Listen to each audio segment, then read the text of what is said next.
কিন্তু আল্লাহ আযza আমাদের শুধুমাত্র জীবনের উদ্দেশ্য বলেন নাই, উনি আমাদেরকে আরো দুটো জিনিস দিয়েছেন। আল্লাহ আমাদেরকে আমাদের সম্মান এবং মর্যাদার ব্যাপারে বলেছেন, এবং আল্লাহ আযza আমাদেরকে আমাদের দায়িত্বের ব্যাপারে বলেছেন। এখান থেকে বের হয়ে তরুণদের কাছে যান, তাদের কি অবস্থা বলেন, তারা কিসের মধ্যে ডুবে আছে।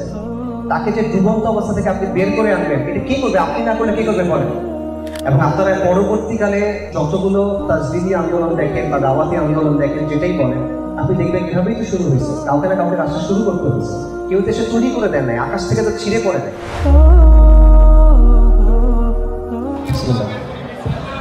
আলহামদুলিল্লাহ ওয়াসসালাতু ওয়াসসালামু আলা রাসূলিল্লাহ ওয়া আলা আলিহি ওয়া সাহবিহি ওয়া সাল্লাম তাসলিমান কাসীরান আম্মা বা'দ। রব্বি ইশরাহ লি সাদরি ওয়া ইয়াসসির লি আমরি ওয়াহলুল উকদাতাম মিন লিসানি ইয়াফকাহু কওলি।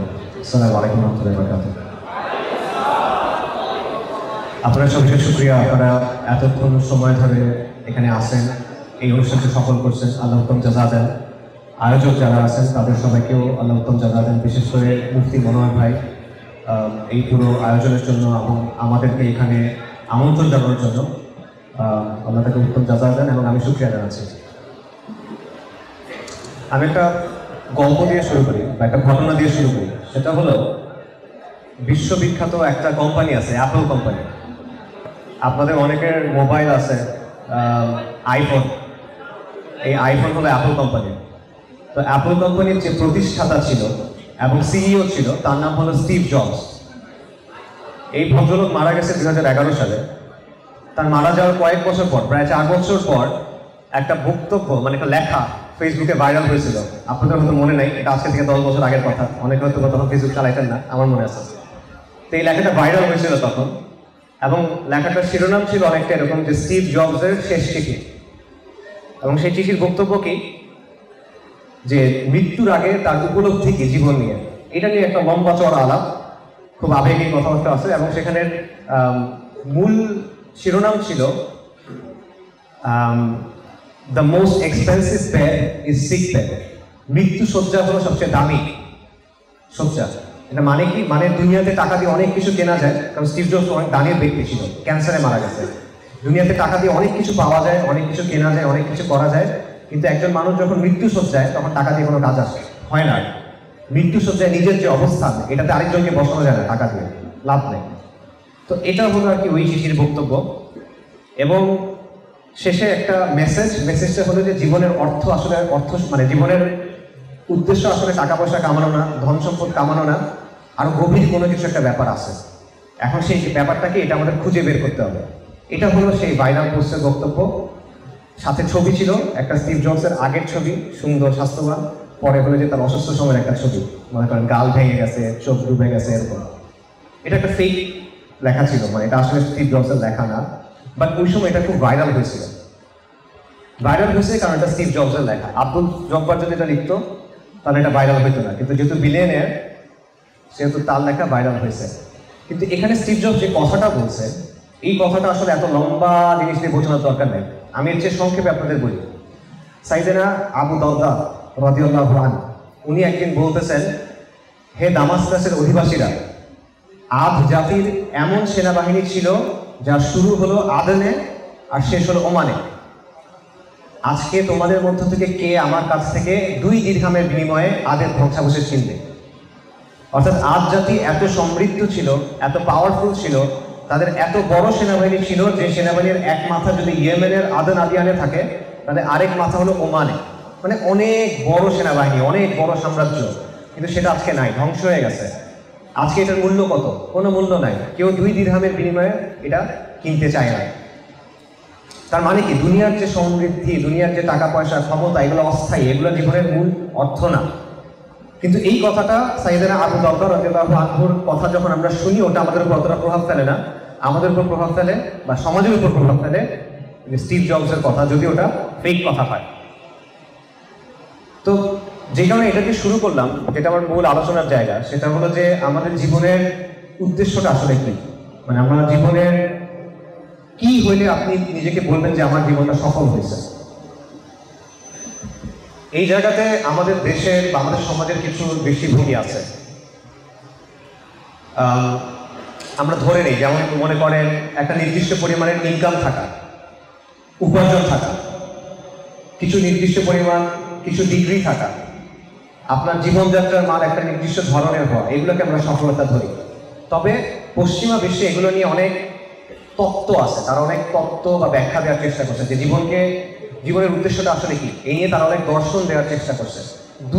মোটা থেকে দুইটা দৃষ্টিভঙ্গি আছে, আমি একটু সংক্ষেপে বলি। প্রথম দৃষ্টিভঙ্গি, এটাকে বলা হয় উপযোগবাদ। শব্দটা কঠিন, অর্থটা সহজ। জীবনের অর্থ হলো, সফলতা হলো আনন্দ। জীবনে আমার যত বেশি সম্ভব আনন্দ পেতে হবে, আর কষ্টকে যত সম্ভব কমাইতে হবে। আনন্দ মানে আনন্দ, যে কোনো ধরনের আনন্দ, শরীরের আনন্দ এটা আনন্দ, অর্থের আনন্দ এটা আনন্দ, নিজেকে খুশি করা, যেই কাজটাতে আমার ভালো লাগে, খাওয়া হইতে পারে, শরীরের সুখ যেগুলো থাকে সেগুলো হতে পারে, এই সবগুলোকে আমি যত বাড়াতে পারবো এটা আমার জন্য তত ভালো। আর যেগুলোতে আমার কষ্ট হয় এগুলোকে আমি যত কমাতে পারবো তত ভালো। ঠিক আছে, সিম্পল উপযোগবাদ, এটাকে হেইডেনের প্রিন্সিপালও বলা হয়, যে আনন্দকে সবচেয়ে বেশি পরিমাণ আনন্দ অর্জন করতে হবে জীবনে, আর কষ্টকে সবচেয়ে বেশি কমাইতে হবে। এটা হলো একটা জিনিস। আরেকটা দৃষ্টিভঙ্গি আছে, এটাকে বলা হয় সেলফ অ্যাকচুয়ালাইজেশন। এটার অর্থটা হলো যে ব্যক্তির নিজের ভেতরে খুঁজে তার সত্যিকারের সত্তাকে খুঁজে বের করতে হবে এবং সেটাকে প্রকাশ করতে হবে। তার নিজের যে পোটেনশিয়াল আছে, তার নিজের মধ্যে যে সম্ভাবনা আছে, সেটাকে তার বাস্তবায়ন করতে হবে এবং এভাবে নিজের জীবনটাকে তার নিজের গড়ে নিতে হবে। কথাবার্তাগুলো খুব অস্পষ্ট, বোঝা যায় না আসলে কি, কিন্তু এরকমই। আপনারা কোয়ান্টাম মেথডের নাম জানেন কিনা? কোয়ান্টাম মেথডের বইয়ে দেখবেন এরকম অনেক কথা আছে যে সেলফ অ্যাকচুয়ালাইজেশন কেমনে করতে হয়, যে আপনার নিজের প্রকৃত সত্তাকে খুঁজে বের করতে হবে, আপনার নিজের আসল আপনি যেটা সেটাকে খুঁজে বের করতে হবে এবং সেটাকে প্রকাশ করতে হবে। এটা হলো জীবনের সফলতা। এটা হলো আরেকটা দৃষ্টিভঙ্গি, যে নিজের অথেন্টিক সেলফ এটাকে প্রকাশ করতে হবে। কিন্তু যেই দুটা জিনিস বললাম, যে নিজের আনন্দকে সর্বোচ্চ পরিমাণ আনন্দ অর্জন করা অথবা সেলফ অ্যাকচুয়ালাইজেশন, দুটো জিনিস আসলে কোন জায়গায় গিয়ে মিলে দেখেন।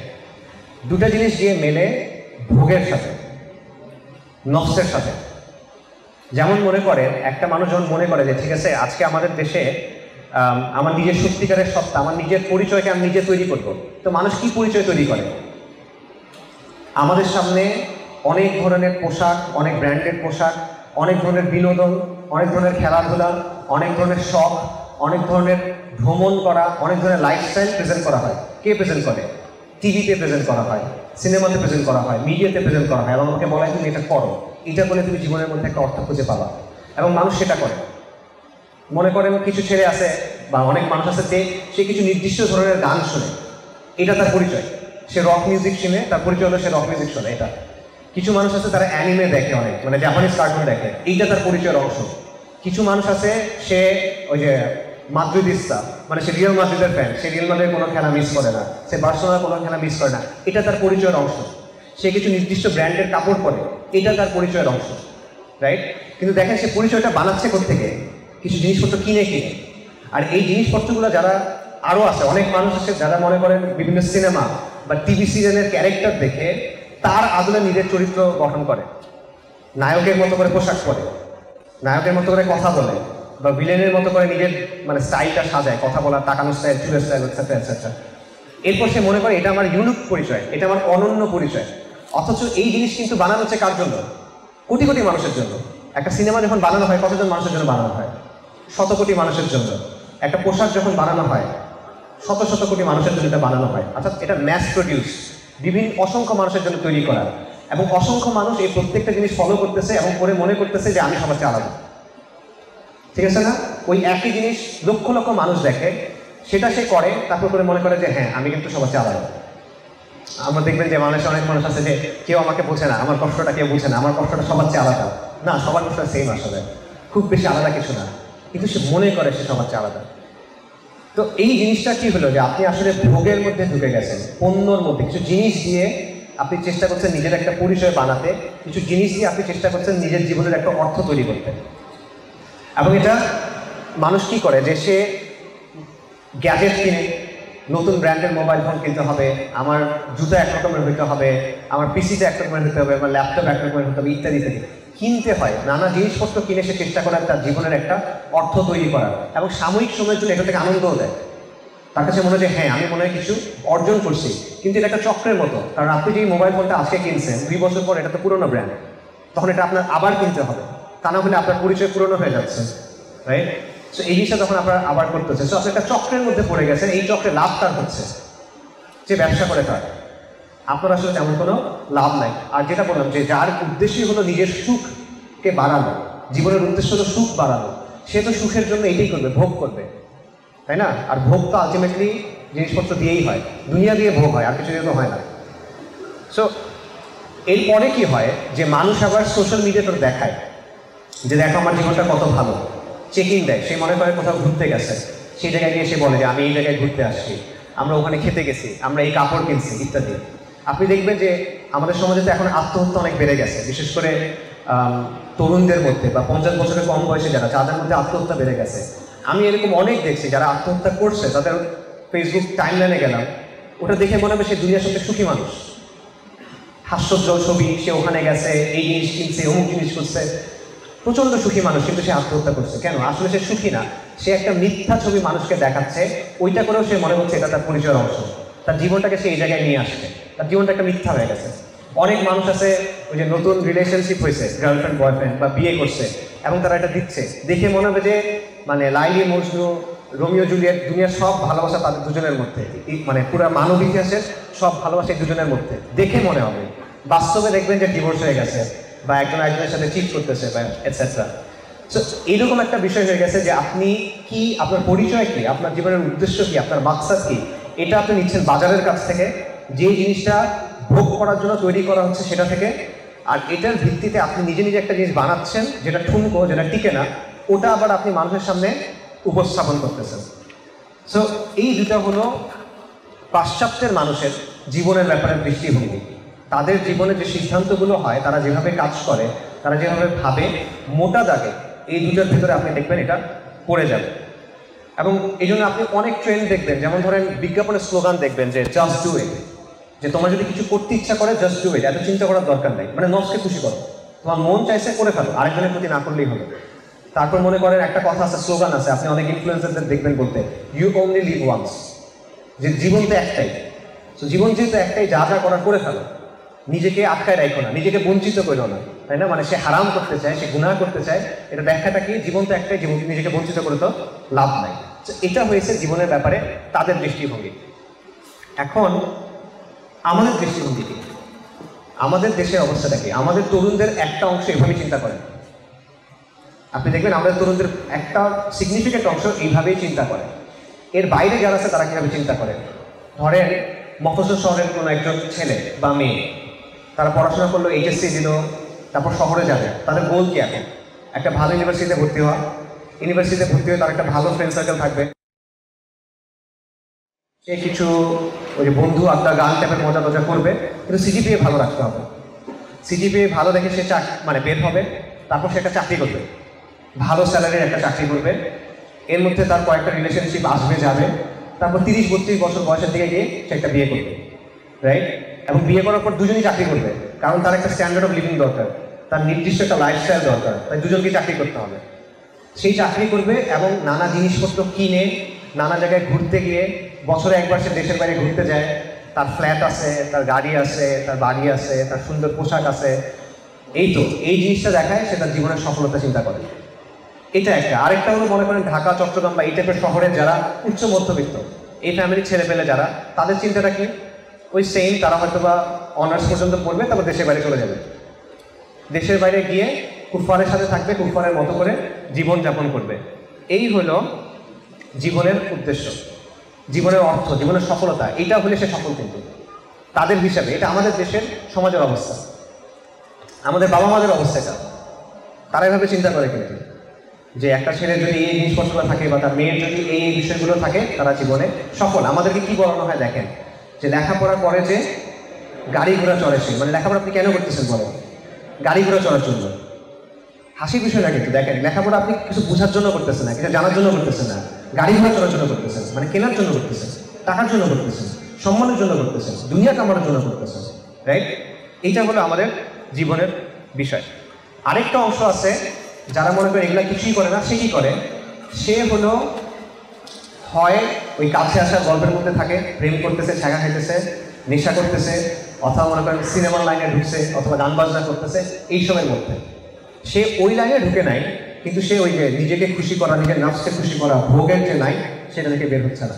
মোটা দাগে এই অবস্থার মধ্যে কিন্তু আমরা আছি, এবং এভাবেই আমাদেরকে বড় করা হয়েছে। যখন কেউ আপনাকে জিজ্ঞেস করে যে বাবা তুমি কি করো, এটা মানে কি বলেন? এটা মানে তুমি কত কামাই করো। তুমি কি করো মানে কি, তুমি কত কামাই করো।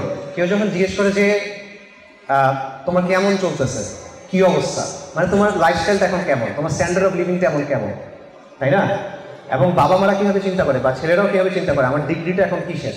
আচ্ছা ডিগ্রি ভালো না হলে অ্যাটলিস্ট চাকরিটা ভালো হইতে হবে, তাই তো? চাকরি ভালো হইতে হবে বা কিছু না কিছু করতে হবে। তো এইভাবেই আমরা জীবনকে দেখতেছি, এইভাবে আমরা জীবনকে মাপতেছি, এইভাবে আমরা স্বপ্ন দেখতেছি, এবং আমরা একটা চক্রের মধ্যে আটকায় আছি। আমরা মনে করতেছি যে আমরা অনেক মানে স্বাধীনতা ভোগ করতেছি, আমরা মনে করতেছি আমরা অনেক খুশিতে আছি, কিন্তু এই জীবনটার কোনো অ্যাকচুয়াল কোনো অর্থ আসলে নাই।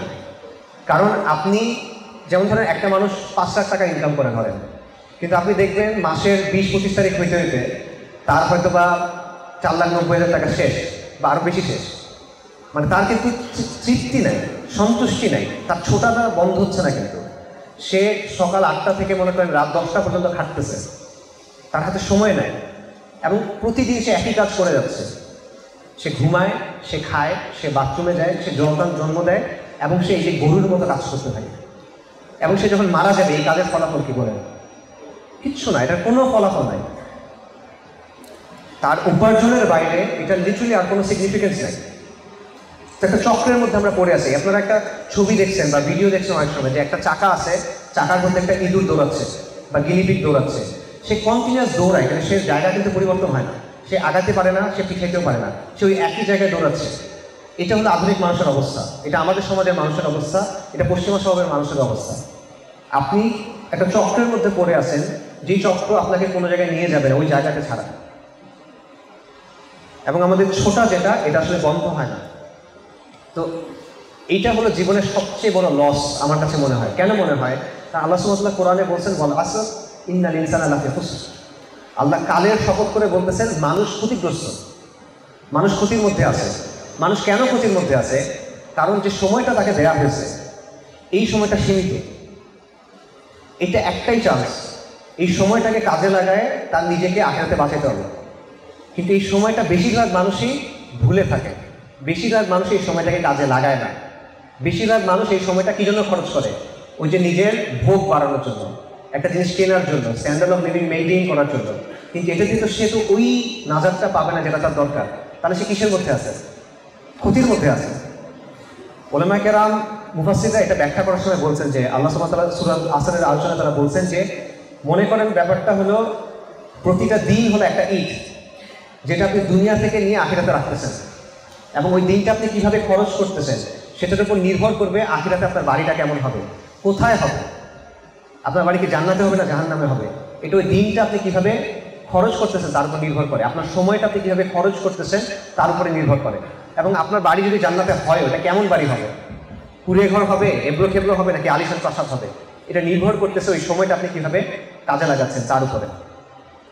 আরেকটা মিসাল দেন, সেটা হলো যে এখন তো মক্কাতে সব এসি টেসি করে দিছে, অনেক ঠান্ডা পানি সেটায়। আগে এগুলো যখন ছিল না, তখন মক্কায় বরফ বিক্রি করতো হাজিদের জন্য। একটা মানে টানা গাড়ির মধ্যে বরফের বড় বড় চাক থাকতো, চাই থাকতো, পানি বিক্রি করতো হাজিদের কাছে বরফ ভেঙে দিয়ে। তো বরফ কিন্তু একটা নির্দিষ্ট সময় থাকবে, তারপর গলে যাবে, মানে গলতে থাকবে, একটা নির্দিষ্ট সময় থাকবে। তো আপনি যদি বরফ নিয়ে বের হন, আপনার একটা নির্দিষ্ট সময়ের মধ্যে এটা বিক্রি করে ফেলতে হবে। এখন আপনি যদি বরফ বিক্রি না করে বসে আছেন, ভালো লাগতেছে না, মন টন ভালো নাই, আমি বসে আছি, তখন কি হবে? বরফ বলতে থাকবে, আপনার ইনকাম কিন্তু আর হচ্ছে না তখন। তার মানে এটা লস। আপনার যে খোরাকি সেটা মক্কার নালার মধ্যে মিশে গেছে। তো জীবনটা এটা বরফের মতো, আপনি এটা যদি কাজে লাগান আপনি আখিরাত কামাই করতে পারবেন, কিন্তু কাজে যদি না লাগান তাহলে কি হবে? এটাও যে নালার মধ্যে চলে যাবে। সো এই জায়গা থেকে বর্তমানে আমরা যেভাবে জীবনকে দেখি, যা কিছু আমরা বললাম, আমাদের দেশের ব্যাপারে যদি বলি, আমাদের সমাজের ব্যাপারে বা পাশ্চাত্যের সমাজের ব্যাপারে যা কিছু বললাম, তাদের জীবনের ব্যাপারে যে দৃষ্টিভঙ্গি আমাদেরকেও শেখানো হয়, যেটা নিয়ে আমরা বড়ও হয়েছি অনেকে, সেটা ক্ষতি ছাড়া আর কি বলেন? এখানে আপনি ক্ষতি ছাড়া আর কি কামাচ্ছেন বলেন? সো এই জায়গা থেকে আমাদের জীবনের উদ্দেশ্য নিয়ে চিন্তা করা উচিত। জীবনের উদ্দেশ্য কি এটা আল্লাহ তাআলা আমাদের বলে দিয়েছেন। আল্লাহ সুবহানাহু ওয়া তাআলা কোরআনে বলেছেন মামা খালাকতুল জিন্না ওয়াল ইনসা ইল্লা লিয়াবুদুন। আল্লাহ জিন এবং মানব জাতিকে সৃষ্টি করেছেন কেবলমাত্র এই জন্য যে তারা আল্লাহর ইবাদত করবে। সূরা যারিয়াতের আয়াত। আল্লাহ আমাদের সৃষ্টি করেছেন তার ইবাদতের জন্য এবং আমলের জন্য। আল্লাহ আমাদের পরীক্ষা করবেন। আল্লাযী খালাকাল মাউতা ওয়াল হায়াতা লিয়াবলুয়াকুম আহসানু আমালা। অর্থাৎ আল্লাহ সুবহানাহু ওয়া তাআলা বলতেছেন যে আল্লাহ মাউত এবং জীবনকে সৃষ্টি করছেন যাতে তিনি পরীক্ষা করতে পারেন তোমাদের মধ্যে কে আমলে উত্তম।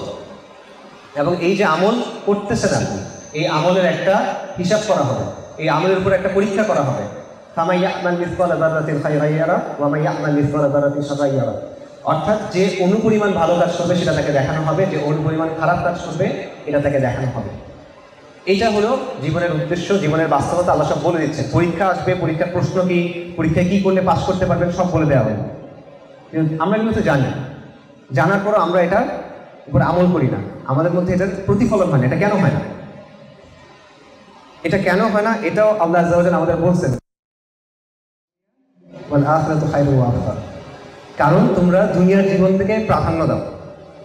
আমরা দুনিয়ার জীবনকে প্রাধান্য দেই, কিন্তু আখিরাতে হলো উৎকৃষ্ট এবং শ্রেষ্ঠ। চিন্তা করে দেখেন, যা কিছু আমি এতক্ষণ বললাম, আপনি আসলে কিসের জন্য ছুটতেছেন বলেন? আপনি কিছু ভোগ করতে চান, বস্তু দুনিয়া। আপনি ক্ষমতা চান, দুনিয়া। আপনি খ্যাতি চান, দুনিয়া, তাই তো? এটার পিছনে আপনি কন্টিনিউয়াসলি ছুটতেছেন এবং আপনি আখিরাতকে এটার জন্য ডাউনগ্রেড করতেছেন। আপনি এটাকে বেশি প্রাধান্য দিতে গিয়ে আখিরাতের দিকে তাকাচ্ছেন না। কাফেরদের কথা তো বাদই দিলাম, আমাদের জন্য এই অবস্থাটা, এটা আমাদের বাস্তবতা, রাইট? এবং এটা করতে করতে কি অবস্থা, আমরা এই যে নিজেকে খুশি করা, নিজের নফসকে খুশি করা, নিজের ইচ্ছা পূরণ করা, এটাকে আমরা আমাদের জীবনের মানে মূল চালিকা শক্তি বানায় ফেলছি। আমার কাছে এটা করতে ইচ্ছা করতেছে, আমার এটা লাগবে, এটাকে আমার মধ্যে মূল মাপকাঠি বানায় ফেলছি। এবং আল্লাহ আযজা ওয়া জাল্লা বলছেন আফারাইতা মান ইত্তাখাযা ইলাহাহু হাওয়া। তুমি কি তাকে দেখো নাই যে তার হাওয়াকে, তার খেয়াল খুশিকে তার ইলাহ হিসেবে গ্রহণ করছে? আধুনিক মানুষের অবস্থা এটাই, সে তার খেয়াল খুশিকে ইলাহ হিসেবে গ্রহণ করছে। এবং আল্লাহ আযজা ওয়া জাল্লা বলতেছে যে এটা করে তার অবস্থা গবাদি পশুর চেয়েও খারাপ। যে তার খেয়াল খুশিকে তার ইলাহ হিসেবে গ্রহণ করতেছে বা খেয়াল খুশিকে তার চালিকা শক্তি হিসেবে গ্রহণ করতেছে। অন্যদিকে আধুনিক পৃথিবী আমাকে বলছে এটা তো স্বাধীনতা, ঠিক আছে? কিন্তু এই স্বাধীনতার শেষে কি? এই স্বাধীনতা আপনাকে সন্তুষ্টি দিবে কিনা? নবী সাল্লাল্লাহু আলাইহি ওয়াসাল্লাম একটা হাদিস আছে বুখারী শরীফের। হাদিসের বক্তব্যটা এরকম যে বনি আদমকে যদি দুটা উপত্যকা ভর্তি ধন সম্পদ দেওয়া হয়, সে তৃতীয় একটা চাইবে। বনি আদমের পেট কবরের মাটি ছাড়া কোনো কিছু দিয়ে পূর্ণ হবে না। অর্থাৎ দুটো উপত্যকা মানে বুঝছেন তো, বিশাল ভ্যালি, মানে এখানে মানে অগণিত সম্পদ, দুটা ভ্যালি, এরকম দুটো উপত্যকা ভর্তি সম্পদ যথেষ্ট না, আমার আরো লাগবে। কারণ মানুষের মধ্যে একটা শূন্যতা আছে যেটা পূরণ হয় না, পূরণ হয় না, পূরণ হয় না। কখন পূরণ হয়? কবরে যাওয়ার পর পূরণ হয়। এইটার ভিতরে আমরা ঢুকে আছি, কিন্তু আমরা এটার মধ্যে সন্তুষ্টি খুঁজতেছি এবং আমরা এমন একটা সময়ে আছি, এমন একটা সভ্যতায় আছি যারা এটার মধ্যে জীবনের অর্থ খুঁজে পাচ্ছে। তারা বলছে জীবনের অর্থই এটা, আরো খোঁজা, আরো নিজেকে সন্তুষ্ট করা, আরো নিজেকে তৃপ্তি দেওয়া। কিন্তু এটাতে আপনি প্রশান্তি পাবেন না। আপনি ছুটতে থাকবেন, ছুটতে থাকবেন, ছুটতে থাকবেন, আপনি আপনার আখিরাতকে ধ্বংস করে দিবেন। আপনি দুনিয়াতেও ওই রকম হবে যে কুকুর যখন কন্টিনিউয়াস দৌড়াইতে থাকে না, তখন কুকুর তারপরে কি অবস্থা বলেন? হাঁপায় থাকে। তার অবস্থা সবসময় সে হাঁপাইতেই থাকতেছে। রেস নেওয়ার সময় যে আল্লাহ সুবহানাহু ওয়া তাআলা কোরআনে বলছেন তো, রাইট? কুকুরের মিসাল আছে একটা। আমরা মানে যারা দুনিয়ার পিছনে আমরা ছুটতে থেকে আমাদের অবস্থা আলটিমেটলি কিন্তু এটাই। আপনি তাড়াহুড়ার মধ্যেই আছেন, আপনি পেরেশানির মধ্যেই আছেন, আপনি চিন্তার মধ্যেই আছেন, আপনার মধ্যে সুকুন নাই। এটা কখন আসে? এটাও আল্লাহ সুবহানাহু ওয়া তাআলা আমাদের কোরআনে বলছেন আলা বিযিকরিল্লাহি তাতমাইন্নুল কুলুব, যে কলবের শান্তি কখন আসে? আল্লাহর স্মরণে, একমাত্র আল্লাহর স্মরণে এই প্রশান্তি আসবে, আর কোনো জায়গায় এই প্রশান্তি আসবে না। তো এই বাস্তবতাটা বোঝা ভাই, এটা হলো বুদ্ধি, এটা হলো প্রজ্ঞা, এটা হলো জ্ঞান। এই বিষয়টা বোঝা। একটা মানুষ কখন আপনি বলবেন যে এই মানুষটা বিজ্ঞ, এই মানুষটা প্রাজ্ঞ, এই মানুষটা বুঝদার, এই মানুষটা বুদ্ধিমান, যখন তার বুঝ তাকে এতটুকু পর্যন্ত নিয়ে আসবে যে হ্যাঁ, আমার আল্লাহ এই কথাগুলো আমাকে বলছেন, উনি বলছেন এটা আমার জীবনের উদ্দেশ্য, এইভাবে আমার জীবনটা চালাতে হবে। এটা যে বোঝে এবং যে এটা পালন করার চেষ্টা করে, পুরোপুরি তো পারবে না, কারণ মানুষের ছুটে যায়, ইনসানের ক্ষেত্রে এটাই নিয়ম, মানুষ ছুটে যায়, সে সবসময় পারে না, ভুল করে, সে মাফ চাই যায়, ইস্তিগফার করবে। কিন্তু এটা বোঝা, এই জায়গায় নিজেকে নিয়ে আসা, এটা হলো বুদ্ধিমত্তা, এটা হলো প্রজ্ঞা, এটা যা কিছু বলে। আগুনের সামনে আগুনে হাত দিলে হাত পুড়ে যায়, এটা বুঝে নিজের হাতকে আগুন থেকে রক্ষা করা, এটা হলো আকল ভাই। আগুনের মধ্যে ঝাঁপ দেওয়াকে আপনি স্বাধীনতা বলতে পারেন, কিন্তু আগুনের পুরা থেকে নিজেকে রক্ষা করাটা হলো বুদ্ধিমত্তা। এইটা হলো জীবনের উদ্দেশ্য, যেটা আল্লাহ আমাদের বলছেন। কিন্তু আল্লাহ আমাদের শুধুমাত্র জীবনের উদ্দেশ্য বলেন নাই, উনি আমাদেরকে আরো দুটো জিনিস বলছেন। প্রথম জিনিসটা হলো আল্লাহ আমাদেরকে আমাদের সম্মান এবং মর্যাদার ব্যাপারে বলছেন, এবং আল্লাহ আমাদেরকে আমাদের দায়িত্বের ব্যাপারে বলছেন। আল্লাহ সুবহানাহু ওয়া তাআলা বলছেন ওয়াসাখারা লাকুম মা ফিস সামাওয়াতি ওয়া মা ফিল আরদি জামিআন মিনহু, যে আমি আসমানে এবং জমিনে যা আছে সেটা তোমাদের জন্য অধীনস্থ করে দিয়েছি, মানুষের অধীনস্থ করে দেওয়া হয়েছে। এটা অনেক বড় সম্মান। এই সৃষ্টি জগৎ আপনি বুঝতেও পারেন না, আমরা এই সৃষ্টি জগতের কুল পাই না এখনো, যেটা কত বড়, কিন্তু আল্লাহ বলতেছেন অধীনস্থ করা হয়েছে। নবী সাল্লাল্লাহু আলাইহি ওয়াসাল্লামের একটা হাদিস আছে মুসলিম শরীফে, যেখানে রাসূলুল্লাহ সাল্লাল্লাহু আলাইহি ওয়াসাল্লাম বলতেছেন যে দুনিয়া হলো একটা চাকচিক্যময় মিষ্টি ফলের মতো আকর্ষণীয়, এবং আল্লাহ এখানে তোমাদেরকে প্রতিনিধি নিযুক্ত করছেন, এবং আল্লাহ দেখতেছেন যে তোমরা কি করো, আল্লাহ দেখছেন তোমরা কি করো, তারপর তিনি আমাদের কিছু বিষয়ে সতর্ক করছেন। এই বিষয়টাকে একটা সম্মানের বিষয় নয়? আল্লাহ আপনাকে অনেক বড় সম্মান দিচ্ছেন, আল্লাহ আপনাকে প্রতিনিধির সম্মান দিচ্ছেন, আল্লাহ আপনার অধীনস্থ করে দিচ্ছেন এমন কিছু বিষয়কে যেগুলোর মাত্রা, যেগুলোর ব্যাপ্তি, যেগুলোর বিশালত্ব আমরা এখনো বুঝতে পারি না। মহাবিশ্ব কত বড় আমরা বুঝি না, কিন্তু আল্লাহ বলতেছেন আসমান এবং জমিনে যা আছে আমি তোমাদের অধীনস্থ করে দিচ্ছি।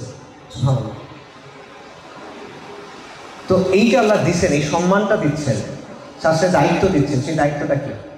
আল্লাহ সুবহানাহু ওয়া তাআলা কোরআনে এটাও বলছেন, সূরা আহজাবে আল্লাহ বলছেন যে আমি এই আমানত আসমানসমূহ, জমিন এবং পর্বতদের কাছে পেশ করেছিলাম, অতঃপর তারা অস্বীকার করলো এবং তারা ভীত হলো, কিন্তু মানুষ এটা গ্রহণ করলো।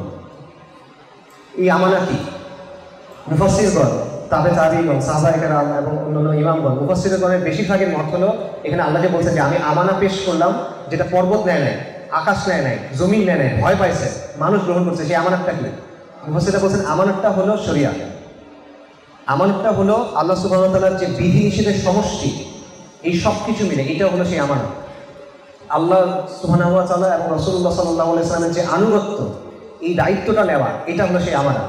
এবং এই আমানত এত ভারী যে আসমান এটা গ্রহণ করতে রাজি না, জমিন এটা গ্রহণ করতে রাজি না, পাহাড় পর্বত এটা গ্রহণ করতে রাজি না, কিন্তু বনি আদমকে এটা গ্রহণ করা হয়েছে, বনি আদম এটা গ্রহণ করছে, বা আদম এটা গ্রহণ করছে আলাইহিস সালাম। তো এই আমানতের কারণে আপনার সম্মান এবং মর্যাদা, মানে এগুলো সব লিঙ্ক, আপনার জীবনের উদ্দেশ্য, আপনার সম্মান এবং মর্যাদা এবং আপনার দায়িত্ব, এই সবগুলা একটা একটার সাথে লিঙ্ক।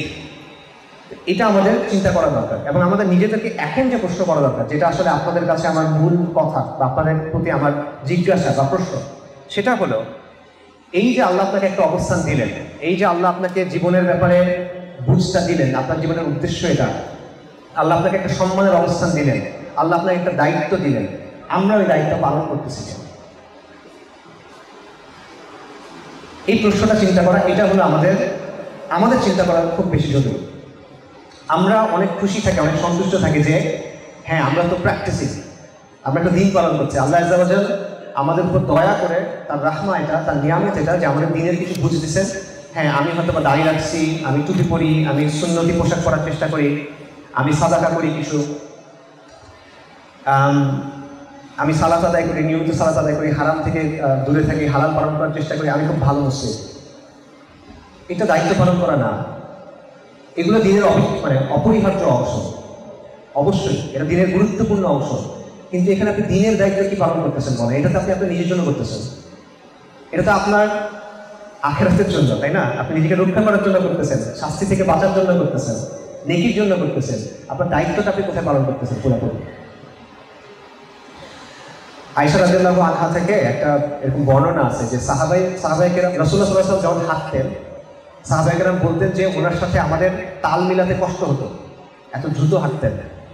এত দ্রুত কেন হাঁটতেন? কারণ ওনার কাজ আছে, ওনার একটা মিশন আছে, ওনার একটা গন্তব্য আছে, ওনার একটা কাজের জন্য দুনিয়াতে আসছেন, এবং ওনার পুরো জীবনটা হলো এই কাজটা করার জন্য। তো ওনার নষ্ট করার মতো সময় নেই। আমাদের মিশন কি ভাই? আপনার কাজ কি? আপনার গন্তব্য কি? কোন জিনিসটা আপনি করতে চান?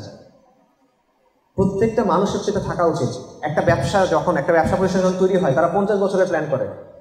মিশন স্টেটমেন্ট, আগামী 5 বছরের প্ল্যান, আগামী 6 মাসের প্ল্যান, আগামী 10 বছরের প্ল্যান। যখন আপনি চাকরিতে যোগ দেন, আপনাকে বলে যে 10 বছর পর তুমি নিজেকে কোথায় দেখতে চাও? আপনি প্রশ্ন করেন না এটা চাকরির ইন্টারভিউতে? তা আপনার দিনের ব্যাপারে আপনার মিশন কি ভাই? আপনি 10 বছর পর আল্লাহর সাথে আপনার সম্পর্কের জায়গায় নিজেকে কই দেখতে চান বলেন? আপনি মৃত্যুর আগে আল্লাহর সাথে সম্পর্কের ব্যাপারে নিজেকে কোথায় দেখতে চান? আর আপনি দিনের জন্য কি চান বলেন? দিন ইসলামের জন্য আপনার মিশন কি? এবং এটা তো আপনি যেটা চান, আপনার তামান্না আছে, আমি এটা অস্বীকার করি না, আমাদের সবার তামান্না আছে। আপনারা সবাই দিনের জন্য সবচেয়ে ভালো জিনিস চান, আপনারা দিনের বিজয় চান, আমি সবই জানি এগুলো, আমি এটাকে দ্বিমত করি না, আমি সন্দেহ করি না। কিন্তু এটার জন্য কিছু তো করতে হবে ভাই। তামান্না হলে তো হয় না, তামান্নার জন্য কাজ করতে হয় নাকি? মনে করেন একটা মানুষ, হ্যাঁ আমি নামাজ পড়তে চাই, সে নামাজ পড়ে না, তার তো চেষ্টা করতে হবে। সে ফজরের নামাজ মিস করে, ওকে তার একটা কিছু না কিছু স্টেপস নিতে হবে। হয়তো সে অ্যালার্ম ঘড়ি কিনবে, হয়তো সে 2 জন লোককে ভাড়া করবে, ভাই আমার ফোন দিয়ে বাড়াচ্ছে ঘুমার জন্য, আমি কিছু না কিছু সে করতে হবে। এটাই তো মিশনের অর্থ, যে আমি কাজটা শুধু চাই না, আমি এটা বাস্তবায়ন করবো, এটা বাস্তবায়ন করার জন্য যা যা করা লাগবে আমি এটা করবো, সেটা করি। আপনার মিশন আগে আছে কিনা সেটা বলেন। তামান্নার মিশন একটা গল্প বলি। একবার কাবা শরীফের সামনে কয়েকজন তরুণ বা কিশোর বসে আছেন, বিখ্যাত ব্যক্তি তারা। কে কে? একজন হলো মুসাব ইবনে জুবায়ের, একজন হলো উরওয়া ইবনে জুবায়ের, জুবায়ের ইবনে আওয়াম রাদিয়াল্লাহু আনহুমের আনহুর ছেলে। 2 জন, আব্দুল মালিক ইবনে মারওয়ান এবং আব্দুল ইবনে উমর। তারা বাইতুলের সামনে বসে আছেন। তখন একজন তাদের থেকে বলতেছেন যে আমরা বাইতুলের সামনে আসি, আমরা দোয়া করি, আসেন আমরা সবাই দোয়া করি, নিজের জন্য আমরা চাই, আমরা কি চাই আমরা এটা দোয়া করি, আল্লাহ হয়তো কবুল করবেন। তখন মুসাব ইবনে জুবায়ের বলতেছেন, তিনি 2 জন নারীর নাম বলছেন যে অমুকের কন্যা এবং অমুকের কন্যা, আমি তাদের বিয়ে করতে চাই এবং আমি চাই আমি ইরাকের গভর্নর হব। সবাই বলে আমি। উরওয়া ইবনে জুবায়ের উনি বলতেছেন, আমি চাই আমি মুহাদ্দিস হব, আমি রাসূলুল্লাহ সাল্লাল্লাহু আলাইহি ওয়াসাল্লামের হাদিস শিখবো এবং এটা শেখাবো। সবাই বলে আমি। আব্দুল মালিক ইবনে মারওয়ান তিনি বললেন যে আমি খলিফা হইতে চাই, সবাই বলে আমি। আব্দুল ইবনে উমর রাদিয়াল্লাহু আনহু উনি বললেন যে আমি জান্নাত চাই, সবাই বলে আমি। এবং আলহামদুলিল্লাহ তারা সবাই কিন্তু তারা যেটা চাইছেন ওই দোয়া কবুল হয়েছে। কিন্তু এখানে একটা কথা আছে, তারা দোয়া করছেন, দোয়া কবুল হয়েছে, মাঝে কি ছিল ভাই? মাঝে তারা এটার জন্য কাজ করছেন নাকি কাজ করেন নাই? খালি তামান্না ছিল নাকি তারা নিজেরাই তার চাওয়াটাকে বাস্তবায়ন করার জন্য কাজ করছেন? বাস্তবায়ন করার জন্য কাজ করছেন। তো এই বিষয়টা আমাদের বোঝা দরকার যে আমরা ওই কাজগুলো করতেছি কিনা। আমাদের নিজেদের আসলে অনেক বেশি ইমপ্রুভমেন্ট দরকার, অনেক বেশি ইমপ্রুভমেন্ট দরকার। দেখেন, আমরা বলতেছি যে আমরা দিন পালন করার চেষ্টা করতেছি, বা আমরা দিন পালন করার দিনই কমিউনিটি বা তাওহীদবাদী বা প্র্যাকটিসিং মুসলিম, এসব বলতেছেন না? আল্লাহ সুবহানাহু ওয়া তাআলা বলেছেন, কুনতুম খায়রা উম্মাতিন উখরিজাত লিন-নাস, তোমরা হলো শ্রেষ্ঠ উম্মাহ যাদেরকে মানব জাতির কল্যাণের জন্য বের করা হয়েছে। এখন আপনি দেখেন, আপনাকে যখন একজন মানুষ দেখে, আপনার আচরণ, আপনার কথা, আপনার কাজ, এটা কি বাকি মানুষদের চেয়ে আলাদা? আপনার মুআমালাত, আপনার লেনদেন, আপনার আদব আখলাক, এটা কি বাকি মানুষের চেয়ে আলাদা কিনা? এটা দেখে কি মানুষের মধ্যে মনে হয় কিনা যে না আসলে এর কাছে আলাদা কিছু একটা আছে, এটা আমার লাগবে, এর কাছে কি আছে, এরকম কেন, এত ভালো লাগছে কেন আমার জিনিসটা লাগবে, এটা আছে কেন, এটা আমাদের মধ্যে আছে কিনা? নাকি আমরা সোচের সাথে চলতেছি? বাকি 10টা মানুষ যেমন আমিও তেমন, খালি আমার টুপি আছে, আমার বাকি আছে, লম্বা দাড়ি আছে, এটাই। কিন্তু আমার মুআমালাত, আমার আদব, আমার আখলাক, আমার কাজ, আমার দিনের অবস্থা, আল্লাহর সাথে আমার সম্পর্ক, প্রতিটা জায়গায় আমার কোনো বিশেষত্ব নেই। ব্যাপারটা এরকম কিনা? সাহাবায়ে কেরাম, কারণ বেস্ট এক্সাম্পল সাহাবায়ে কেরাম, আম্বিয়া কেরামের পরে আলাইহিস সালাতু ওয়াস সালাম, সাহাবায়ে কেরাম যেখানে গেছে তাদের উপস্থিতির একটা দাওয়া ছিল। একজন সাহাবী তিনি সিরিয়াতে চলে গেছেন, হামসে বা হিমসে এই শহরে, ওখানে উনি ব্যবসা করতেছেন, দোকান ওনার দোকানে এক ক্রেতা আসছে, খ্রিস্টান ক্রেতা, সে এসে গম কিনতে চাচ্ছে, বলছে গম আছে আমি গম কিনবো। সাহাবী বলতেছেন, আমার সামনে একটা দোকান আছে, এই দোকানের মালিকও খ্রিস্টান, সকাল থেকে তার কোনো বিক্রি হচ্ছে না, আমি দেখলাম, আমার আজকে যা বিক্রি হয়েছে এটা দিয়ে আমার পরিবারে চলে যাবে, তুমি ওই দোকানে গিয়ে কিনো। অর্থাৎ খ্রিস্টান ক্রেতা আসছে, সাহাবী তাকে খ্রিস্টান বিক্রেতার কাছে পাঠাইছে, নিজে বিক্রি করেন। খ্রিস্টান ক্রেতা গেল, কিনে আবার আসলো। তখন সাহাবী জিজ্ঞেস করছেন যে তুমি কি তোমার জিনিস পাইছো? হ্যাঁ আমি পাইছি, কিন্তু আমার আরেকটা জিনিস লাগবে। কি লাগবে? বলে তোমার এই ইমানটা আমার লাগবে, তোমার এই দিনটা আমার লাগবে, আমি তোমার এই দিন গ্রহণ করতে চাই। সাহাবী বলছেন যে তুমি একটু অপেক্ষা করো, একটু আস্তে আস্তে যাও, কারণ এটা দিনের প্রশ্ন, ইমানের প্রশ্ন, রাশ করতে হয় না, তাড়াহুড়া করে করো না, তুমি একটু সময় নাও। তাহলে বলছে যে না আমি সময় নিব না, আমার মন সাক্ষী দিচ্ছে যে এই যে আচরণ, তুমি তোমার নবীর সাহাবী, নবীর সাহাবী যদি এরকম হয়, ওই নবী কেমন ছিল, আর নবী যদি এমন হয় তাহলে ওই দিনটা কেমন, এটা আমার লাগবে। তখন সেই লোক ইসলাম গ্রহণ করছে। এটা হলো দিনের দাওয়ার বিষয়টা, যে মানে আপনার আচরণ, আপনার আখলাক, আপনার উপস্থিতি ইটসেলফ একটা দাওয়া। অনেকে দাওয়া করেন নাই, মানে আমরা যে হচ্ছে দাওয়া করি ভাই একটু শোনো কথা বলি, এটা কিন্তু না, কিচ্ছুই করেন নাই, কিন্তু সে ইসলাম গ্রহণ করছে। কেন? কারণ তার মধ্য দিয়ে দিনের যে সৌন্দর্য এটা ফুটে উঠছে। এখন আপনি নিজেকে প্রশ্ন করেন ভাই, আমি নিজেকে প্রশ্ন করি, আপনারা সবাই নিজেকে প্রশ্ন করেন ভাই, আপনি অনেক কথা নিজের জন্য বলতেছেন, আল্লাহ আপনাকে অনেক বুঝ দিচ্ছেন, যেটা আল্লাহ অনেক মানুষকে দেন নাই। আল্লাহ আপনাকে এখানে আসার তৌফিক দিচ্ছেন, আল্লাহ আপনার অনেক কিছু জানার তৌফিক দিচ্ছেন, যেটা অনেক বড় বড় মানুষ পায় নাই ভাই। ওটা দিয়ে আপনি কি করলেন? এটা দিয়ে আপনি কি করছেন? এটার কি পরিবর্তন আসছে আপনার মধ্যে? আপনাকে দেখে কি মানুষ দিনের প্রতি আকৃষ্ট হয় না দূরে সরে যায়? আপনার আচরণ দেখে, আপনার আখলাক দেখে, আপনার উপস্থিতি থেকে এটাকে দিনের একটা দাওয়া হিসেবে কাজ করে, নাকি এটা জাস্ট কিছুই না? যদি ওইভাবে আমরা দিনকে গ্রহণ করি, তখন আমাদের কথা, আমাদের কাজ, আমাদের উপস্থিতি প্রত্যেকটা দিনের জন্য একটা খেদমত হয়ে যাবে ইনশাআল্লাহ। কিন্তু এভাবে আমরা করি না, এটা হলো বাস্তবতা। তো এই জায়গাটাতে আমাদের চিন্তা করা দরকার, এবং এই জায়গাটাতে আমরা যে উম্মা নিয়ে ফিকির করি না, উম্মা নিয়ে কষ্ট হয়, আপনার ফিলিস্তিন নিয়ে আপনার কষ্ট হয়, আরাকান নিয়ে আপনার কষ্ট হয়, কাশ্মীর নিয়ে আপনার কষ্ট হয়, উইগুর নিয়ে কষ্ট হয়, রাইট? অবশ্যই কষ্ট তো হবে, ইমানের বিষয়। তো এই জায়গায় আমরা কি করি? আমরা যদি সান্ত্বনা দিই যে হ্যাঁ ইসলাম বিজয়ী হবে, যা কিছুই হোক ইসলাম একদিন বিজয়ী হবে। আজকে ফিলিস্তিনে বনি ইসরায়েলের যারা বংশধর, তারা গণহত্যা চালাচ্ছে পুরো পৃথিবীর সামনে, আমরা তেমন কিছু করতে পারছি না, কিন্তু আমরা জানি যে ইসলাম বিজয়ী হবে। এটা সত্য, মিথ্যা না। নবী সাল্লাল্লাহু আলাইহি ওয়াসাল্লামের অনেক হাদিস আছে, যে হাদিসগুলোতে এমন কিছু বিজয়ের কথা বলা হয়েছে যে বিজয় এখন আমরা দেখি নাই, তার মানে এগুলো পরবর্তীতে আসবে। আমরা জানি যে এই দিন পুরো পৃথিবীতে রাজত্ব করবে, তো ইসলামের তো অবশ্যই বিজয় হবে। কিন্তু প্রশ্নটা ইসলাম বিজয় হওয়া নিয়ে ভাই না, প্রশ্ন যে এই বিজয় আপনার ভূমিকা কি হবে। আমরা মনে করি যে ইসলামের বিজয় হবে মানে আমার সব সমাধান, মনে সমস্যার সমাধান হয়ে গেল মনে হয়। কথাটা সত্য না, কিন্তু ইসলামের বিজয় আপনার জন্য একটা সমস্যা হতে পারে। শোনেন, ইসলামের বিজয়ের আগে কি আসবে বলেন? পরীক্ষা আসবে। পরীক্ষা ছাড়া তো বিজয় আসবে না। আল্লাহ রাসূল সাল্লাল্লাহু আলাইহি ওয়াসাল্লামকে আল্লাহ পরীক্ষা ছাড়া বিজয় দিয়েছেন কিনা? দেন নাই। তো পরীক্ষা আসবে তো, ওই পরীক্ষা আপনি পাস করতে পারবেন কিনা ভাই? আপনি জানেন কিনা এটা? আপনার ঈমান আমলের কি অবস্থা ভাই? আপনার পরিবার ওই পরীক্ষা পাস করতে পারবে কিনা? আপনার পরিবার, আপনার কমিউনিটি এই পরীক্ষায় পাস করতে পারবে কিনা? তাদেরকে আপনি কি অবস্থায় রাখছেন?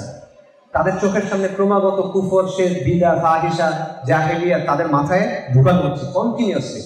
শিক্ষা থেকে শুরু করে সবকিছুতে হালাল হলো কঠিন, হারাম হলো সহজ, কুফর হলো সিস্টেম, হলো গালে, ইসলামের নিজামের কথা বলা হলো অপরাধ। এই সব কিছু হলো বাস্তবতা। তা আপনি কিভাবে মনে করতেছেন যে যখন চূড়ান্ত সংঘাতের সময়টা আসবে, যখন অ্যাকচুয়াল মানে পরীক্ষার সময়টা আসবে, ওই সময় আপনি পাস করে দেবেন? আপনি কিভাবে বুঝতেছেন যে ওই সময়টাতে আপনার কোনো সমস্যা হবে না? আপনি তো প্রস্তুতি নেন নাই ভাই। ইসলামের বিজয় হয়ে যাবে এটা সত্য, কিন্তু আপনার প্রশ্ন করতে হবে যে বিজয়ের আগে যে পরীক্ষাটা হবে, ওই সময় আমার অবস্থানটা কোথায় হবে? আমি কি হকের দলে থাকবো না আমি বাতিলের দলে থাকবো? আমি কি সবরকারীদের সাথে থাকবো না আমি গাদ্দারদের সাথে থাকবো? আমি কি মুমিনদের সাথে থাকবো না আমি মুনাফিকদের সাথে থাকবো? আপনি অটোমেটিক এটা ভেবে নিয়েন না ভাই যে যখন পরীক্ষা আসছে আপনার হৃদয়ে একটা মানে প্লাবন তৈরি হবে, অটোমেটিক তৈরি হয়ে যাবে। সারা জীবন কোনো কিছুর মধ্যে নাই, আল্লাহ হাদি আসলে আপনি জিহাদ ফিসাবিল্লাহ করবেন, এটা বাস্তবতা না ভাই। তো এই পরীক্ষায় বাঁচতে পারবেন কিনা এটা চিন্তা করা জরুরি। সাইদ কুতুব রাহিমাহুল্লাহর একটা খুব সুন্দর কথা আছে। সাইদ কুতুব রাহিমাহুল্লাহ বলতেছেন যে মানুষ বিজয় নিয়ে অনেক চিন্তা করে না যে দিনের বিজয় কখন আসবে। সাইদ কুতুব বলছেন যে বিজয় মাথার উপর ঝুলে আছে, বিজয় আল্লাহর পক্ষ থেকে মাথার উপর ঝুলে আছে, এটা অপেক্ষা করতেছে কুনের জন্য। আল্লাহ বলবেন কুন ফায়াকুন, হওয়ার হয়ে যাবে, এটা ঝুলে আছে। এটা নিয়ে চিন্তা করার দরকার নেই, ব্যস্ত হওয়ার দরকার নেই। তুমি চিন্তা করো তোমার অবস্থা কি হবে, তুমি চিন্তা করো যে তুমি হকের পক্ষে থাকবে না বাতিলের পক্ষে থাকবে। এই বিষয়টা আমাদের চিন্তা করা দরকার। আমাদের ইমানি হালতের জায়গা থেকে আমাদের চিন্তা করা দরকার। আল্লাহর সাথে আমাদের সম্পর্ক কেমন সেই জায়গা থেকে আমাদের চিন্তা করা দরকার। সমাজে আমাদের ভূমিকাটা কেমন, আমরা সমাজের সাথে কিভাবে যাই, কিভাবে ইন্টারঅ্যাক্ট করি, সেই জায়গা থেকে এটা আমাদের চিন্তা করা দরকার। এখন এইখানে ভাইরা একটা কথা বলেন, অভিযোগ করেন যে ভাই আমি তো একা, আমি কি করব, আমার তো পরিবেশ নাই, এই টাইপের একটা কথা তারা বলবো। আমি মনে করি এটা আসলে যৌক্তিক অজুহাত না। কেন যৌক্তিক অজুহাত না? কারণ আল্লাহ আযজা ওয়া জাল কোরআনে যখন নবী সাল্লাল্লাহু আলাইহি ওয়াসাল্লাম এবং সাহাবায়ে কেরাম রাদিয়াল্লাহু আনহুম আজমাইন তাদের বর্ণনা দিচ্ছেন সূরা ফাতহ, তখন তিনি বলতেছেন যে তাদের দৃষ্টান্ত হলো এমন চারা গাছের মতো যেখান থেকে কচি পাতা উদ্গত হয়েছে, তারপর শক্ত হয়েছে, অতঃপর পুষ্ট হয়েছে, অতঃপর সেই চারা গাছ স্বীয় কাণ্ডের উপর মজবুত হয়েছে। আল্লাহ সুবহানাহু ওয়া তাআলা বলতেছেন যে তাদের উদাহরণ মানে হলো রাসূলুল্লাহ সাল্লাল্লাহু আলাইহি ওয়াসাল্লাম নিজে কাজটা শুরু করছেন, তিনি চারা লাগাইছেন, এরপর চারাটা বড় হয়েছে, শক্ত হয়েছে। কিভাবে? রাসূলুল্লাহ সাল্লাল্লাহু আলাইহি ওয়াসাল্লাম এবং সাহাবায়ে কেরাম একে অপরকে সহায়তা করার মাধ্যমে, তাদের দৃঢ় এবং মজবুতভাবে তারা যখন একে অপরকে সহায়তা করছেন, এটা তাদেরকে শক্তি দিছে, মজবুতি দিছে, এবং তারা নিজের অবস্থানে শক্ত অবস্থান নিতে পারছেন। যখন একজনের উপর বিপদ হয়েছে সবাই একসাথে আগায় আসছে। এটা শুরুটা তো রাসূলুল্লাহ সাল্লাল্লাহু আলাইহি ওয়াসাল্লাম করছেন, তাকে তো কেউ তৈরি করে দিয়ে যায় না, রাইট? এবং আপনারা পরবর্তীকালে যদি যতগুলো তাজদিদি আন্দোলন দেখেন বা দাওয়াতি আন্দোলন দেখেন, যেটাই বলেন, আপনি দেখবেন এভাবেই তো শুরু হয়েছে। কাউকে না কাউকে কাজটা শুরু করতে হয়েছে, কেউ তো এসে তৈরি করে দেন নাই, আকাশ থেকে তো ছিঁড়ে পড়ে দেয়। এখন আপনি বলবেন যে এটা তো রাসূলুল্লাহ সাল্লাল্লাহু আলাইহি ওয়াসাল্লাম করছে, আমি তো রাসূলুল্লাহ সাল্লাল্লাহু আলাইহি ওয়াসাল্লাম না। কিন্তু এই যুক্তির খণ্ডন আল্লাহ সুবহানাহু ওয়া তাআলা কোরআনে দিয়েছেন। আল্লাহ কি বলছেন? লাকাদ কানা লাকুম ফি রাসূলিল্লাহি উসওয়াতুন হাসানাহ, তোমাদের জন্য সর্বোত্তম আদর্শকে সর্বশ্রেষ্ঠ কার মধ্যে আছে? রাসূলুল্লাহ সাল্লাল্লাহু আলাইহি ওয়াসাল্লামের মধ্যে। এবং আল্লাহ কি বলছেন? ওয়া মান ইয়াতাওয়াক্কাল আলাল্লাহি ফাহুয়া হাসবুহ, যে আল্লাহর উপর তাওয়াক্কুল করে আল্লাহ তার জন্য যথেষ্ট। এবং আমরা জানি যে আল্লাহ কাউকে লা ইউকাল্লিফুল্লাহু নাফসান ইল্লা উসআহা, আল্লাহ কাউকে তার স্বার্থের বেশি বোঝা দেন না, তাই না? ব্যক্তিকেও দেন না, উম্মতকেও দেন নাই। তা আমরা যে অজুহাতগুলো দিচ্ছি এগুলো কিন্তু টিকতেছে না ভাই। তো এই ব্যাপারটা ভাই বোঝাটা খুব জরুরি। আমি শুরু যেটা করছিলাম আবার বলি, আপনার জীবনের উদ্দেশ্য কি আল্লাহ আপনাকে বলছেন, আল্লাহ আপনাকে একটা সম্মানের অবস্থান দিচ্ছেন, আল্লাহ আপনাকে একটা দায়িত্ব দিচ্ছেন। এই দায়িত্ব আপনি পালন করার জন্য কি করতেছেন ভাই? আপনার মিশনটা কি? দিনের জন্য আপনি কি করবেন? আপনি আল্লাহর সাথে এটা ঠিক করছেন কিনা? আল্লাহর সাথে আপনার বোঝাপড়া হয়েছে কিনা? কারণ এই সময়টা চলে যাবে, এই সময়টাই আপনার কাছে আছে। এই সময়টার মধ্য দিয়ে আপনার এমন কিছু অর্জন করতে হবে যেটা দেখায় আপনি আল্লাহর কাছ থেকে নাজাত পাইতে হবে, যেটা দেখায় আপনি বলবেন যে আল্লাহ আমাকে মাফ করে দেন, যেটা দেখায় আপনি জাহান্নাম থেকে রক্ষা পাবেন। সময় এটাই, এর মধ্য দিয়ে আপনার এটা করতে হবে। এটা আমরা চিন্তা করতেছি কিনা? আমার মতে আমরা এটা চিন্তা করি না। আমাদের জীবনের সবচেয়ে গুরুত্বপূর্ণ সময়টা আমরা কি করি? আমরা অর্থহীন তর্কের মধ্যে নষ্ট করি। যারা দিনের বুঝ পায় নাই তারা তো মনে করেন হারামের পিছে দৌড়ায় নষ্ট করে, নফসের পিছে দৌড়ায় নষ্ট করে, দুনিয়ার পিছনে ছুটে নষ্ট করে। আল্লাহ যাদেরকে রাহমা করছেন, তাদেরকে নিয়ামত দিচ্ছেন, ইমানের নিয়ামত, হিদায়াতের নিয়ামত, তারা কি করে? তারা ছোট ছোট তর্ক, ছোট ছোট মতবিরোধ, অর্থহীন আড্ডা, অর্থহীন বিষয়, এগুলোর পিছনে সময় নষ্ট করতেছে। অথচ আমাদের সুযোগ ছিল এই দিনের সমর্থনে আগায় আসা, আমাদের সুযোগ ছিল এই দিনের জন্য কাজ করা, আমাদের সুযোগ ছিল ইতিহাসের অংশ হওয়া। দেখেন, আমি আপনাদের জাস্ট একটা উদাহরণ দিই। আমাদের যে দেশ, আমাদের যে সমাজ, এখানে অনেক সমস্যা না? আমাদের দেশের মানুষের অনেক পেরেশানি। এখন সবচেয়ে বড় পেরেশানি কি? বা গত কয়েক বছর ধরে যে মানুষের শাসন নিয়ে পেরেশানি, তার মানে দুনিয়াবী নিরাপত্তা নিয়ে, অর্থনীতি, সমাজনীতি, স্থিতিশীলতা, নানা বিষয় নিয়ে তার পেরেশানি, এত পেরেশানি। কিন্তু এবং এই পেরেশানির বিষয়ে চিন্তা করতে করতে সেটার আখিরাতকে ভুলে গেছে, কমপ্লিটলি ভুলে গেছে, নষ্ট করতেছে, সমাজের অবস্থা থেকে স্পষ্ট। এই সবগুলো সমাধান কিন্তু আল্লাহ আযজা ওয়া জাল্লা আমাদেরকে দিয়েছেন। যখন দিন কায়েম থাকে তখন আখিরাত সংরক্ষিত হয়, দুনিয়াটাও সংরক্ষিত হয়। অনেক প্রমাণ আছে। আমি আপনাদের জাস্ট একটা এক্সাম্পল দিই। উমর রাদিয়াল্লাহু আনহু, তার উমর রাদিয়াল্লাহু আনহু খিলাফতের সময় অসংখ্য এরকম ঘটনা আছে যে শাসনটা আসলে কীরকম হতে পারে, এবং এটা কীভাবে সমাজের কল্যাণ নিয়ে আসতে পারে দুনিয়াতে এবং আখিরাতের জন্য। উমর রাদিয়াল্লাহু আনহু তার শাহাদাতের, তার মৃত্যুর 4 দিন আগে উনি বলতেছেন যে আল্লাহ আযজা ওয়া জাল্লা যদি আমাকে হায়াত দেন তাহলে মুসলিম উম্মার প্রত্যেক পরিবারের নারীকে আমি ভাতা দিব, ইয়েমেনের পাহাড়ের বেদুইনকেও আমি বাইতুল মাল থেকে টাকা দেব। এটা উনি বলতেছেন। মদিনাতে একবার কিছু পর্যটক আসছে, বাইরের থেকে মানুষ আসছে, উনি তাদের খেদমত করতে গেছেন, খালিফা। খেদমত করতে গেছেন, সাথে করে কাকে নিয়ে গেছেন? আব্দুর রহমান ইবনে আওফ রাদিয়াল্লাহু আনহু। আব্দুর রহমান ইবনে আওফ রাদিয়াল্লাহু আনহুকে আশারে মুবাশশারার একজন, যাদেরকে জান্নাতের প্রতিশ্রুতি দেওয়া হয়েছে সেই 10 জনের একজন, এবং সাহাবীদের মধ্যে যারা সবচেয়ে ধনী তাদের মধ্যে একজন হলো উসমান রাদিয়াল্লাহু আনহু, একজন হলো আব্দুর রহমান ইবনে আওফ রাদিয়াল্লাহু আনহু, মাল্টিমিলিয়নার। এই লোককে উনি নিয়ে গেছেন, খলিফা আর ধনী ব্যক্তি নিয়ে গেছেন যে এই পর্যটকদের খেদমত করার জন্য। সেখানে গিয়ে এক মা কান্না করতেছে, মা উনি দেখছেন যে অনেক মানুষ আসছে, এক মহিলা তার বাচ্চা কান্না করতেছে, অনেকক্ষণ কান্না করতেছে। তো ওনারা গিয়ে বললেন যে তোমার বাচ্চার কান্না থামাও। কান্না থামে না, কান্না করতেছে। তাহলে বলে যে তুমি কেমন মা যে তোমার বাচ্চা এতবার কান্না করে? তো মহিলা তো জানে না এটা খলিফা। মহিলা বলতেছে যে আমি চেষ্টা করতেছি বাচ্চা বুকের দুধ খায়, আমি চেষ্টা করতেছি বাচ্চা বুকের দুধ ছাড়াই খায়। কেন? কারণ আমিরুল মুমিনিন বলছেন যে মুসলিম উম্মার মধ্যে যত বাচ্চা বুকের দুধ ছাড়ার পরে সবার জন্য একটা করে ভাতা আছে, মানে সরকার টাকা দিবে বুকের দুধ ছাড়ার পর পরিমাণে, বয়স একটা নির্দিষ্ট পরিমাণ হওয়ার পরে সরকার থেকে ভাতা দেওয়া হবে। এই জন্য আমি তাকে বুকের দুধ ছাড়ানোর চেষ্টা করতেছি। তখন ওমর রাদিয়াল্লাহু আনহু জিজ্ঞেস করছেন যে তার বয়স কত, বাচ্চার বয়স কত? দেখলেন বাচ্চার বয়স অনেক কম। আমি বলে যে না, তুমি দুধ ছাড়াও না। এভাবে পরে চলে আসছেন। আব্দুর রহমান ইবনে আওফ রাদিয়াল্লাহু আনহু বলতেছেন যে ফজরের নামাজে ওমর রাদিয়াল্লাহু আনহু ইমামতি করছেন, আল্লাহর কসম উনি কি তিলাওয়াত করছেন আমি বুঝি নাই, এত কান্না করতেছেন। এবং উনি বলতেছেন যে ওমর তুমি ধ্বংস হও, তোমার এই নিয়মের জন্য কত বাচ্চা বঞ্চিত হইল। এবং তারপর উনি বললেন যে প্রত্যেক বাচ্চার জন্য ভাতা, আর দুধ ছাড়া টানার দরকার নেই, প্রত্যেক বাচ্চার জন্য ভাতা। এটা হলো ইসলামী শাসনের একটা নমুনা। ইসলামী শাসনের সময় শিশুদের জন্য ভাতা ছিল, অন্ধদের জন্য ভাতা ছিল, কর্মহীন মানুষ তাদের জন্য ভাতা ছিল। এমন হয়েছে যে কিছু খ্রিস্টান লোক তাদের কুষ্ঠ হয়েছে, ওমর রাদিয়াল্লাহু আনহু ওনার সময় তাদের জন্য ভাতার ব্যবস্থা করছেন, চিকিৎসার ব্যবস্থা করছেন। যাদের চিকিৎসা হয়েছে তাদের তো চিকিৎসা হইল, যাদের চিকিৎসা হয় নাই তাদের জন্য মৃত্যু পর্যন্ত তারা সেবা করছেন। বিখ্যাত ঘটনা আছে, আপনারা জানেন, এক ইহুদি বৃদ্ধ হয়ে গেছে, তার ব্যাপারে বলতেছে যে এই লোকের এই অবস্থা কেন, সে এতদিন আমাদেরকে জিজিয়া দিয়েছে, এখন আমরা তার দেখাশোনা করবো না, তার জন্য ভাতার ব্যবস্থা করছেন। এটা হলো জাস্ট একটা স্মল এক্সাম্পল, একটা ছোট এক্সাম্পল যে দিন ইসলামটা কিভাবে আমাদের দুনিয়াটাকে রক্ষা করে, আখিরাতটাকে রক্ষা করে। এই দিনের মুখাপেক্ষী আপনার এই সমাজ, এই দিনের মুখাপেক্ষী আপনার এই জমি, এই দিনের মুখাপেক্ষী আপনার এই সময়।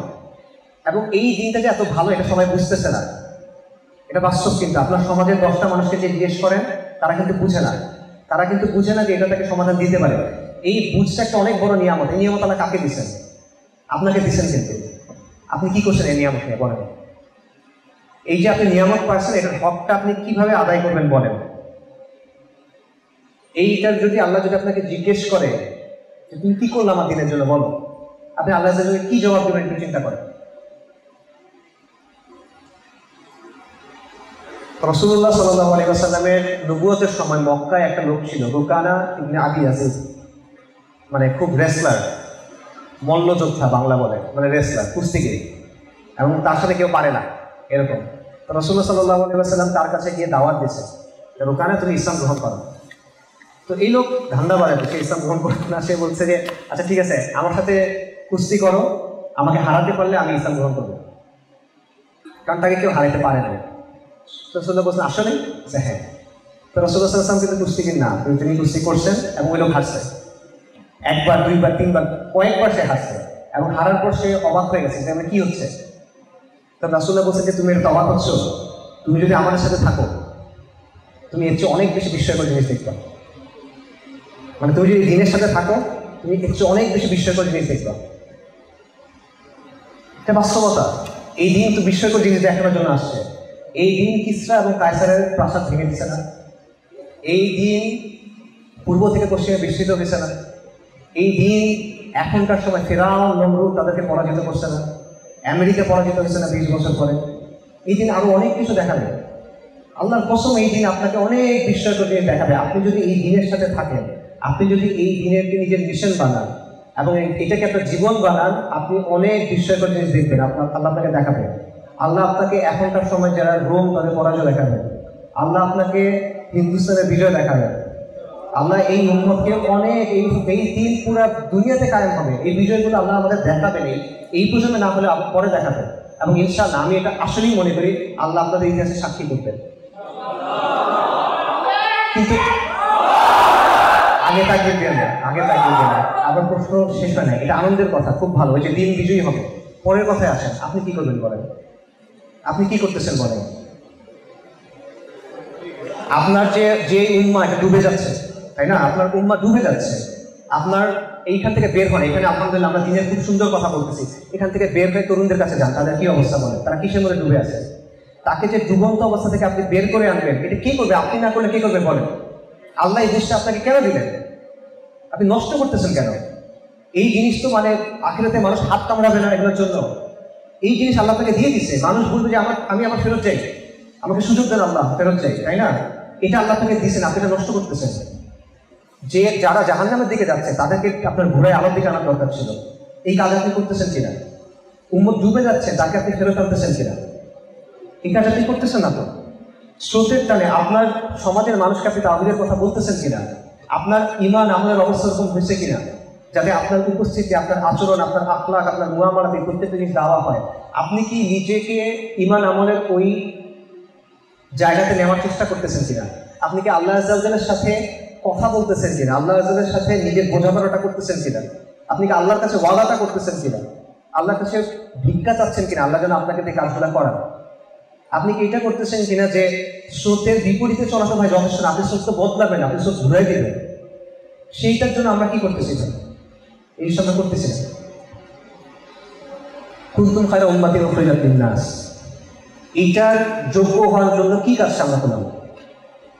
এটা যোগ্য হওয়ার জন্য কাজটা আমরা করি নাই। আপনার কি সময় হয় না এগুলো করার? আর কত? আপনি কালকে মরে যাবেন না, আপনি জানেন, এটা নিশ্চিত জানেন। আপনি যে কালকে মারা,